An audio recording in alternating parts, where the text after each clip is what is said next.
Urban office space developer Allied Properties has cut its monthly distribution by 60% as the company tries to get its debt under control. We're joined now by Lorne Kalmar, VP in Institutional Equity Research Real Estate at Desjardins. Lorne, thanks very much for joining us. Really appreciate it. For now, you still have a sell on Allied Properties. You think there's still more work to be done? Absolutely. I think the distribution cut certainly was a big step in the right direction. I think it was a prudent move by management and the board. Arguably a little bit later than it should have been, but nevertheless, I guess better late than never. But as we sit here and look at the story, we look at the broader office landscape and some of the Allied specific challenges in the, coming down the pipe. We still think at this point there's a little bit more risk to the downside than there is upside to the name right now. You're just reading your report. You say it's not 100% clear whether the distribution cut is permanent, but did you get any clarity on that? I think I'm going to run under the assumption that they were setting a distribution policy for, obviously December 25 and 26. What I had thought about when I read the press release initially was something a la First Capital, where they temporarily cut the distribution during COVID and then reinstated it at the full level. I don't believe that's the case. I haven't received clarification as of right now, but for the time being, we're operating under the assumption that the distribution cut is a permanent distribution cut. What was the problem at Allied? Just persistent weakness in their office real estate market? That was definitely a large portion of it. I think what the catalyst for management and the board to finally approve a distribution cut was the slower than anticipated rebound in occupancy.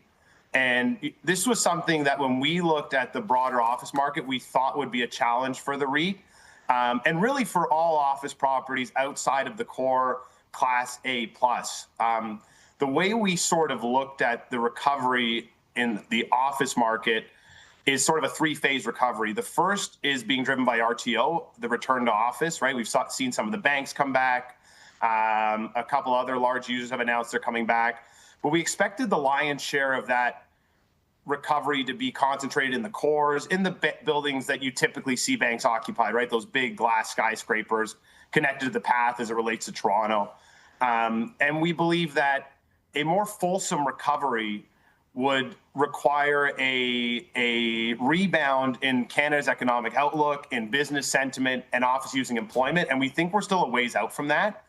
And even as that does begin to recover, we think, there's still going to be a lot of Class A vacancy there. Like I think Class A vacancy in Toronto is still around 14 or 15%.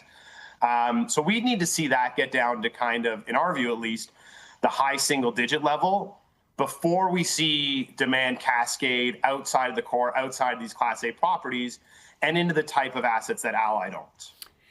Did they've been involved in some big real estate projects in Toronto. I'm thinking about the Well, that giant development there. Did they bite off more than they could chew? Hindsight's always 20/20. I think if you knew COVID was coming, you'd probably say yes. But to their credit, they got that office property 98% leased. And they actually finished the leasing during COVID. What happened there was Shopify, which was their anchor tenant, I believe they had about 350,000 square feet of space, decided they were no longer going to have an office-centric model. And as a result, they put up that space for sublease. And it's been it's been a challenge for Allied to find a replacement tenant, but they have, I think they've spoken to the fact that they have had a lot of interest there, and we expect some more updates as it relates to that space. I believe they have made some decent progress there in the last little bit. Maybe we'll put up the unit price again, ap.un. Is there a particular level at which you would be inclined to go to a buy? Right now, as you know, it's just above $13. I think, as I mentioned, we think there's still a few headwinds that present some downside risk to the stock price. I think if we get more clarity there, the big one is fundamentals. There's a couple other capital allocation potentially negative catalysts that could come their way that we're a little bit concerned about. But I think if we get more clarity there, I'd certainly become more constructive on the stock. And the other way I've sort of looked at it is if you look at the stock on a yield basis, a distribution yield basis based on the revised distribution, at current levels, it's a sub 5.5% distribution yield. We think that's a little bit tight. Probably 6 to 7% is a little bit more appropriate as things stand today. And a 6% distribution yield implies about a $12 stock price. 7% is about $10.20. So we think, if we get down into that 10, 11% range, it certainly makes a lot more sense to start adding at that point. But for now, we think it still screens a little bit expensive. Mm-hmm. And the other way we also look at it is, as you probably know, on an implied cap rate basis. And, where it's trading right now, it's about a 6.8 cap. And just based on the transactions that we've seen in the market, and granted they've been limited, but there have been some, we believe that still screens a little bit expensive based on the geography and the type of product that Allied owns. We've less than 30 seconds. The office market, has it more or less stabilized? Can you generalize, Lorne? I would say it's certainly come off its bottom. Mm-hmm. It is in the process of stabilizing. As I sort of alluded to before, we think the initial phase of this recovery, the RTO, has definitely taken hold.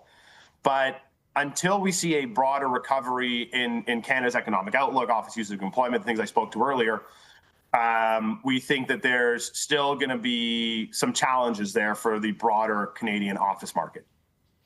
Lorne, thank you very much indeed. Lorne Kalmar of Desjardins.